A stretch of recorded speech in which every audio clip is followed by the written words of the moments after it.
Yeah, I'm all distracted. So reel me back in. All right. What's going on, folks? My name is Greg. We just finished a little skate park session at Boynton here in Florida, and I'm here with my good friend Alex Hancook, aka K2 Alex. He's working on a very cool and interesting product that I kind of blew my mind. And after watching you skate, Alex, like. I can see the potential of the creativity that can happen with these frames. I will have to say, and you can cut this out if you want, these frames are probably not for me, but I love the hell out of them, and I love this concept, and they just look so dang cool. And I'm just curious, like, how did it come about that you were like, I want to make these crazy looking anime frames, you know? I never wanted to make frames, but I was skating on every product you could get to get as close to this as possible, and nothing existed. Yeah. I would modify Kaiser Trimax frames, but when you do a boot trick grind, there isn't a low enough groove. And I've seen a lot of modifications out there of people adding an edge block to a speed skate, a big wheel skate, but that sets the grind plate so far down, you're grinding on high heels, it's not fun. So these, I made it feel like a normal aggressive skate by putting the grind plate really low. And I could only imagine what they'd be like, but they actually did blow my mind on how interesting and fun, and it made some things easier, and it made new things possible. Absolutely, and I guess like watching you skate, I was sort of, taken aback. You did that backslide, and you're on like an angle iron that's generally pretty tough to grind and do tricks like that. And you did a backside backs. You were so locked in, and you were freaking flying, dude. So I could see this, like the speed that you get with this frame, combined with this like insane deep groove. It is definitely a unique experience, and I definitely see like this crazy potential for like creative skaters to be taking this out on like streets. Like we were rolling around Hallover before, and you were just like bombing down the hill. Like I was trying to keep up with you with my camera, and it felt impossible, and I thought I was gonna die. I was trying to go slow. Yeah, and you're trying to keep it slow for me, and I was like, wait up! But just watching you like fly on those is just, it's really fun and inspiring. And it's like, there's like a whimsical aspect to it that I keep coming back to. I know we were like kind of bouncing around the idea of like, for like cosplay and like that anime show where you're just like, or what's that game called? Jet Set Radio. It's got a Jet Set Radio vibe to it, like big time. And I think that itself is, well, like I feel like the tinkerers of the world that love skates, modding, like cool video games, cartoons, there's just something going on here. I think my style of skating has always caught the eye of the average person. You know, I'm not doing technical tricks that people don't understand how talented the trick is, but I'm the kind of person I never realized how big I was, but you know, I'm like 6'1", 210, and I've always gone fast, jumped high, grinded far, and the average person in the street can respect that because they understand it.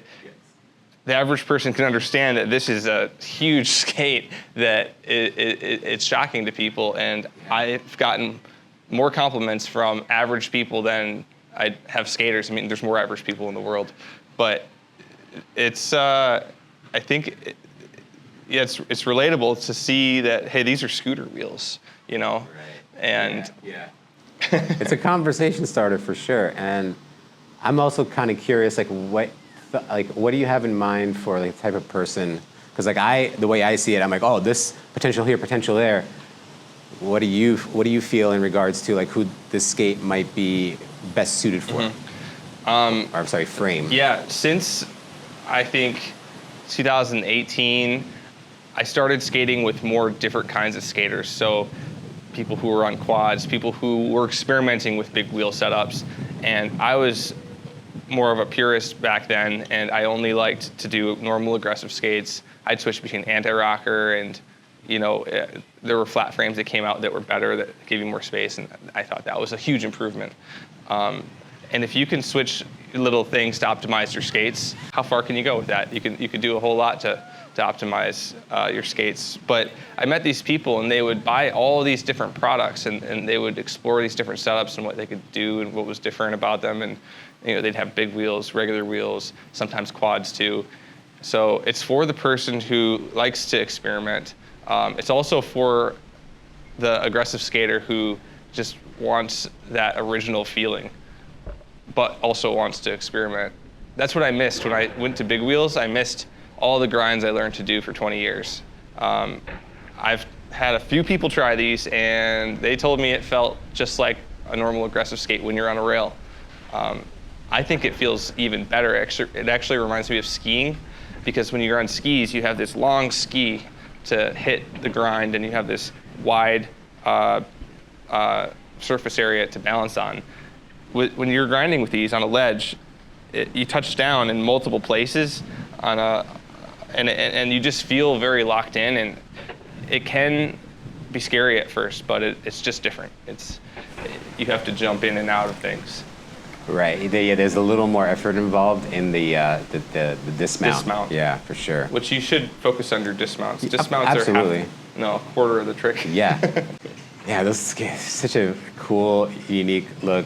And I love the way, you know, honestly, because I'm kind of focused, I'm a visuals kind of guy. I love aesthetics.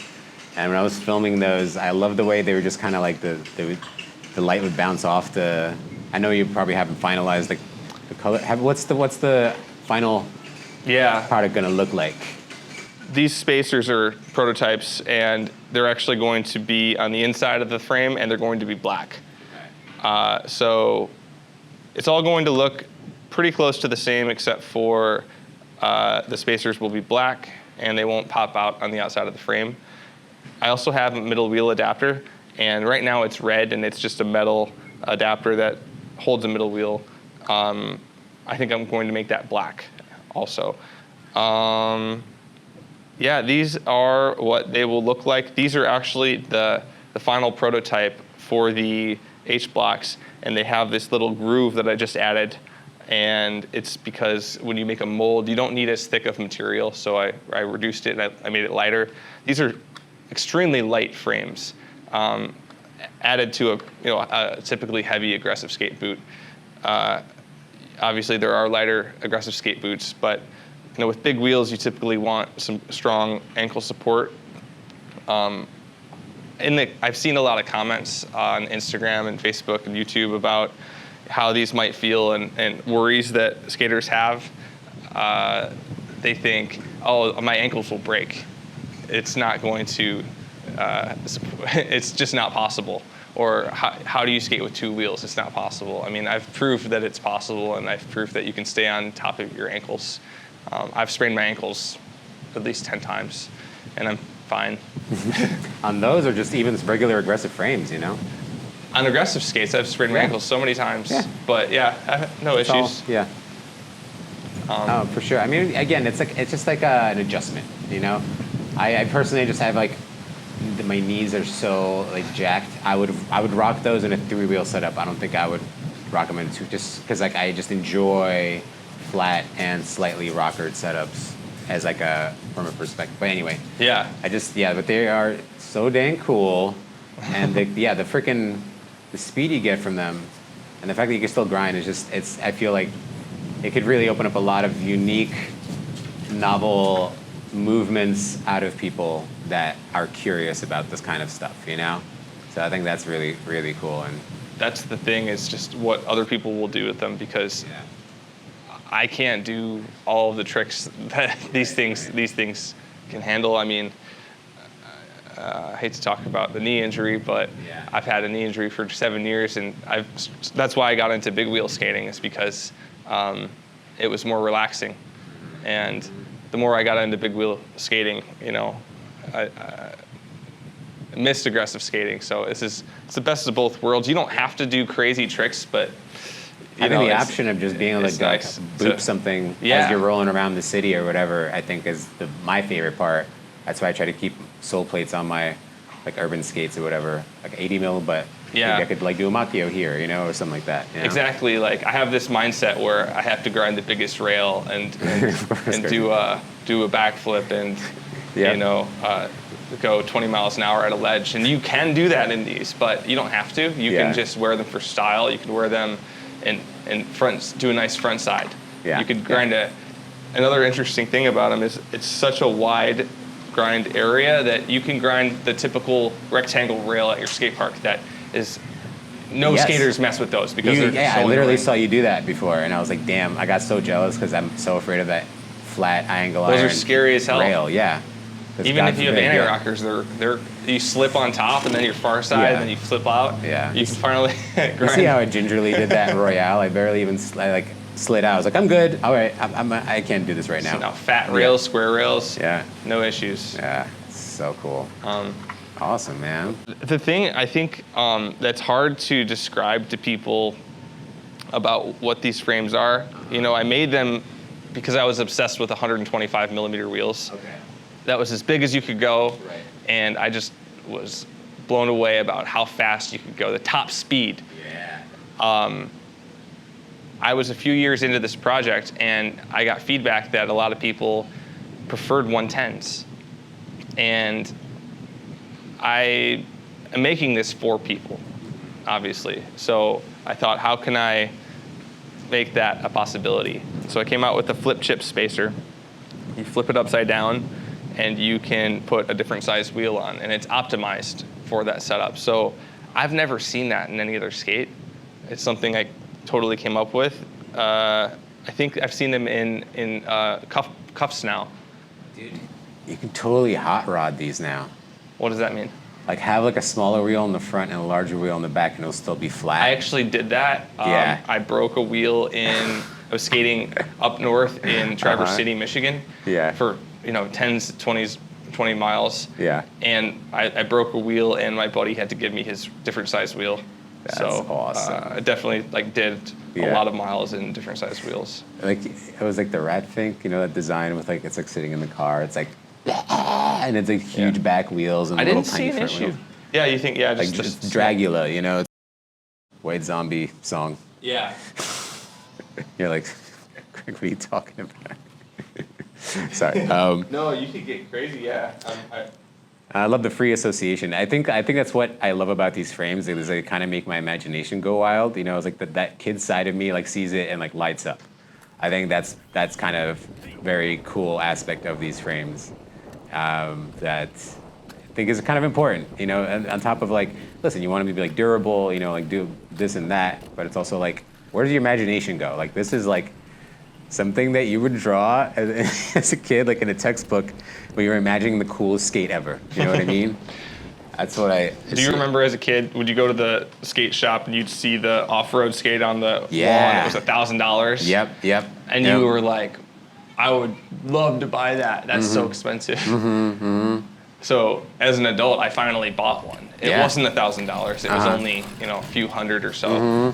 But it's amazing that, it's like you said, it's a dream to have something like that.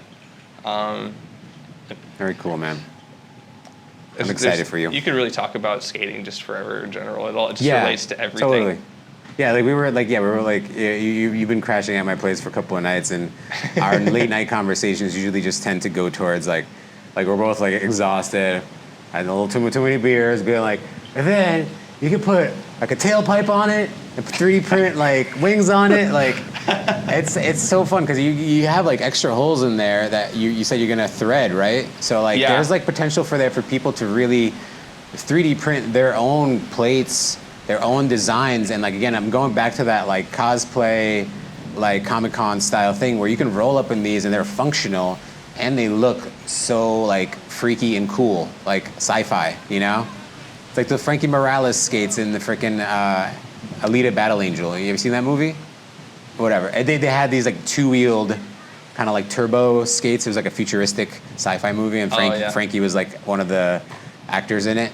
Oh, and they had like a game where they play like a basketball game with these skates on. It was like whatever. It reminds me of that. It's like and that movie was based on a comic book with like really like strong like manga anime stuff, you know. So good.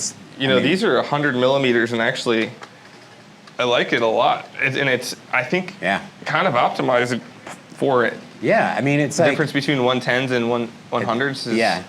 Oh wait, no, these are 110s, dude. Yeah. I was like, they're a little worn down. I was skating they're more like 108 at this point, but I put some like 60 miles on them, maybe. I don't know. Yeah, 100s would have been way different. For sure. Wow, in my head, I'm thinking I was skating. I mean, because they're kind of up rockered, right? They're like in the frame, so maybe you're just feeling a little lower. Anyway. So I mean, I think that's a good point, what you said about the imagination of the skates, because I do want to sell these to skate shops. I have a few interested. I haven't done outreach yet, but I'm planning to make some product displays. And so when people walk into a skate shop, like they're not instantly drawn to that skateboard or that scooter. They see this fucking rollerblade. It looks like a blade, Maybe they don't buy them, but they at least start thinking about skating. Yeah. Because this is very catchy, and it's in your face, and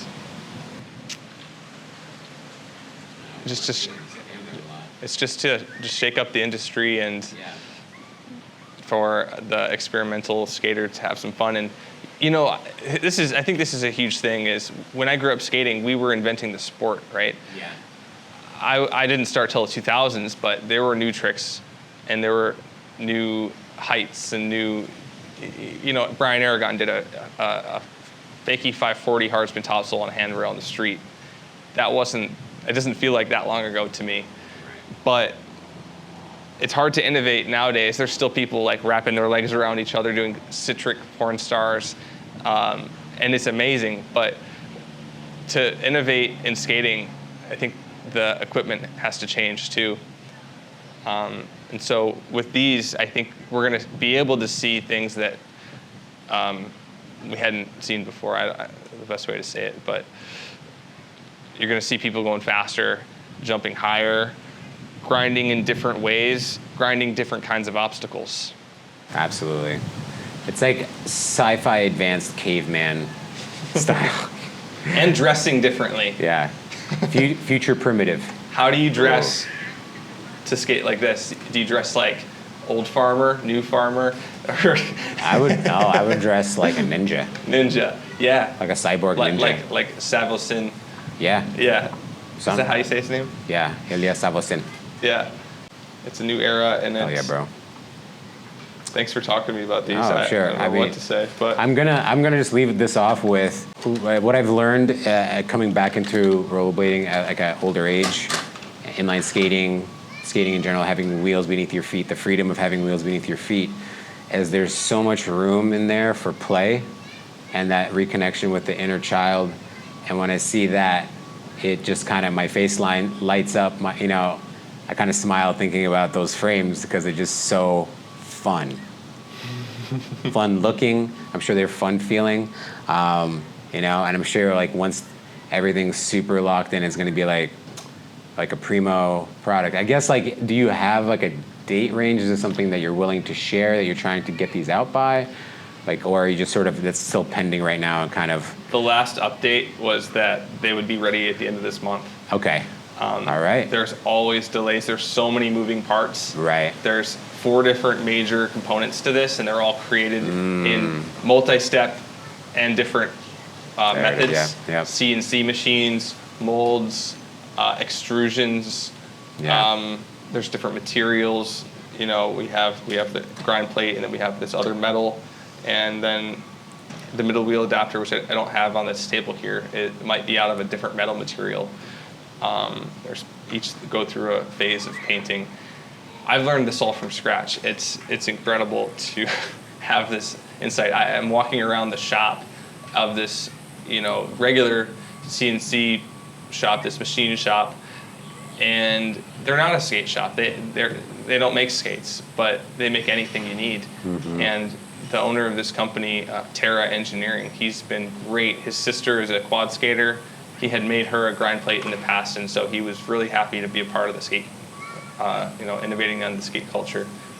He's doing some things with mountain biking right now, so nice. Just supporting extreme sports. Yeah, you gotta have love for action sports, all action sports. Yeah. I gotta say, I've worked with so many people to make this happen too. Yeah. Probably 10 different people along the way who have chipped in with advice, with 3D printing, with just inspiring me to keep going. That's awesome. Because continuing this project has always been very difficult. I don't have a lot of free time. Yeah. And it is a collective effort for sure, It's like I went to school to. I'm doing something that somebody who would graduate with a degree to do, right? Yeah. But I'm just picking up knowledge along the way. It's pretty rad, man. And I wish AI was around when I started this project, because I would have just asked it, how do you make these things? And it would have given me a checklist. But yeah, now figured it out. I never AI'd anything. no AI involved. No, that's from the heart, man. It looks like an AI spit this out. No, it would do something way more mangled and weird. It would have uncanny looking. It would have a tailpipe. I think things that come from the human soul are irreplaceable. But yeah, that's my personal. Yeah, stance. No, me too. No more AI art. Can't take it. All right, you want to end it there? Yeah, let's end it. Awesome, dude. Thanks. Fucking yeah, baby. That's right. I'm sure we got some stuff. Oh, we got great shit in there.